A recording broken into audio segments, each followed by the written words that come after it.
नमस्कार बच्चों, happy new year. आज हम कक्षा 9 क्षितिज बागवान गद्य खंड का पाठ 6 हरिशंकर परसाई द्वारा लिखित प्रेमचंद के फटे जूते समझाएंगे।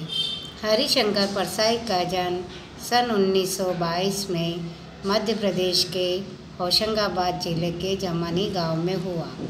नागपुर विश्वविद्यालय से एमए करने के बाद कुछ दिनों तक अध्यापन किया। सन 1947 में स्वतंत्र लेखन करने लगे और जबलपुर से वसुधा नामक पत्रिका निकाली, जिसकी हिंदी संसार में काफ़ी सराहना हुई और सन 1995 में उनका निधन हो गया।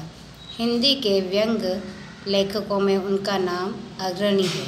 परसाई जी की कृतियों में हंसते हैं, रोते हैं, जैसे उनके दिन फिरे कहानी संग्रह, रानी नागफले की कहानी, तट की खोज उपन्यास, तब की बात और थी, भूत के पाँव पीछे, बेईमानी की परत, पगडंडियों का जमाना, सदाबहार का तावीज़, शिकायत मुझे भी है और अंत में निबंध संग्रह वैष्णव की फिसलन, तिरछी रेखाएं, गणतंत्र, विकलांग श्रद्धा का 2 व्यंग संग्रह उल्लेखनीय है। भारतीय जीवन की पाखंड, भ्रष्टाचार, अंतर्विरोध, बेईमानी आदि पर लिखे उनके व्यंग लेखों ने शोषण के विरुद्ध साहित्य की भूमिका निर्वाह किया। उनका व्यंग लेखन परिवर्तन की चेतना पैदा करता है और कोरे हास्य से अलग यह व्यंग आदर्श के पक्ष में अपनी उपस्थिति दर्ज कराता है। सामाजिक, राजनीतिक, धार्मिक पाखंड पर लिखे उनके व्यंगों ने व्यंग साहित्य के मानकों का निर्माण किया।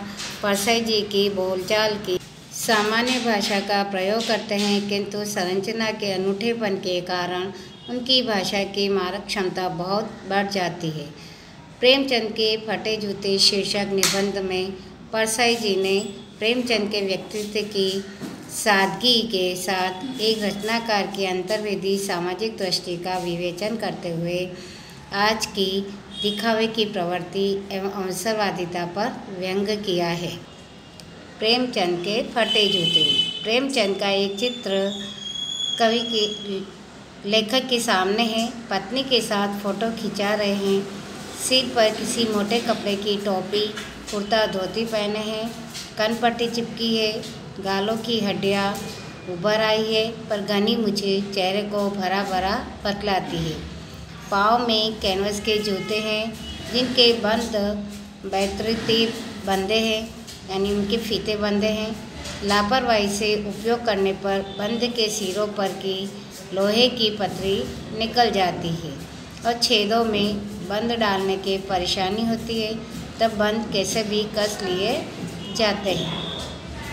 दाहिने पाँव का जूता ठीक है, मगर बाएं जूते में बड़ा छेद हो गया है, जिसमें से उंगली बाहर निकल आए। ये प्रेमचंद के वेशभूषा की और उनके जूतों का वर्णन किया है कि किस तरह के उनके कपड़े पहन रखे हैं, कैसे उनका रहन सहन है और कैसे वो सादगी से जी रहे हैं। लेखक की दृष्टि इस जूते पर अटक जाती है और सोचते हैं कि फ़ोटो खिंचाने की अगर ये पोशाक है तो पहनने की कैसी होगी।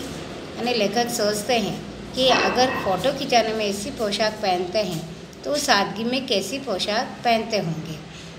इस आदमी की अलग अलग पोशाकें नहीं होगी। इसमें पोशाकें बदलने का गुण नहीं, यह जैसा है वैसा ही फ़ोटो में खींच जाता है। यानी सादगी का वर्णन करते हुए लेखक कहते हैं कि जैसे ये है वैसे ही ये फ़ोटो में दिखाई देते हैं। इनके लिए अलग पोशाकें का कोई गुण नहीं दिखाई देता है। लेखक चेहरे की तरफ देखता है और कहते हैं, तुम्हें मालूम नहीं, मेरे साहित्य पुरखे की तुम्हारा जूता फट गया है और अंगुली बाहर दिख रही है। क्या तुम्हें इसका जरा भी एहसास नहीं है? जरा लज्जा, संकोच या जेब नहीं है? क्या तुम इतना भी नहीं जानते कि धोती को थोड़ा नीचे खींच लेने से उंगली ढक सकती है? मगर फिर भी तुम्हारे चेहरे पर बड़ी बेपरवाही, बड़ा विश्वास है। फोटोग्राफर ने जब रेडी प्लीज़ कहा होगा, तब परंपरा के अनुसार तुमने मुस्कान लाने की कोशिश की होगी। दर्द के गहरे कुएं के तल में कहीं पड़ी मुस्कान को धीरे धीरे खींचकर ऊपर निकाल रहे होंगे। कि बीच में ही क्लिक करके फोटोग्राफर ने थैंक यू कह दिया होगा। विचित्र या अधूरी मुस्कान, यह मुस्कान नहीं, इसमें उपवास एक व्यंग है। लेखक कहते हैं कि जब फ़ोटो लेते हैं तब उस समय वो अपनी मुस्कान को ज़बरदस्ती बाहर लाना चाहते हैं। जिस तरह हम कुएं से पानी निकालते हैं और निकालने में जो हमारे चेहरे पर रंग दिखाई देता है, उसी तरह वो भी फ़ोटो खींचने पर अपनी ज़बरदस्ती मुस्कान लाते हैं और ये एक उपवास नहीं बल्कि व्यंग कहलाता है। इस तरह उनको एहसास दिलाते हैं। लेखक कहते हैं ये कैसा आदमी है जो खुद तो फटे जूते पहने फ़ोटो खिंचा रहा है पर किसी पर हंस भी रहा है। फ़ोटो ही खिंचाना था तो ठीक जूते पहन लेते या न खिंचाते। फ़ोटो न खिंचाने से क्या बिगड़ता था।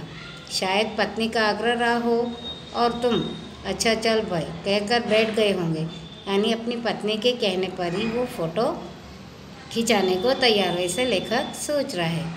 मगर ये कितनी बड़ी ट्रेजेडी है, यानी ज़बरदस्ती है कि आदमी के पास फ़ोटो खिंचाने को भी जूता न हो, मजबूरी कि उनके पास ऐसे जूते नहीं कि फ़ोटो खिंचाने के लिए वो अच्छे जूते पहन सके। लेखक ये फ़ोटो देखते देखते तुम्हारे क्लेश को अपने भीतर महसूस करके जैसे रो पड़ना चाहता है, मगर उनकी आँखों का यह तीखा व्यंग मुझे एकदम रोक देता है। इस तरह लेखक कहते हैं कि उनका इस तरह एहसास करके उनकी आँखों में जो दर्द भरा व्यंग है वो मुझे रोने से रोक देता है। आगे का पार्ट हम बाद में समझाएंगे। Thank you.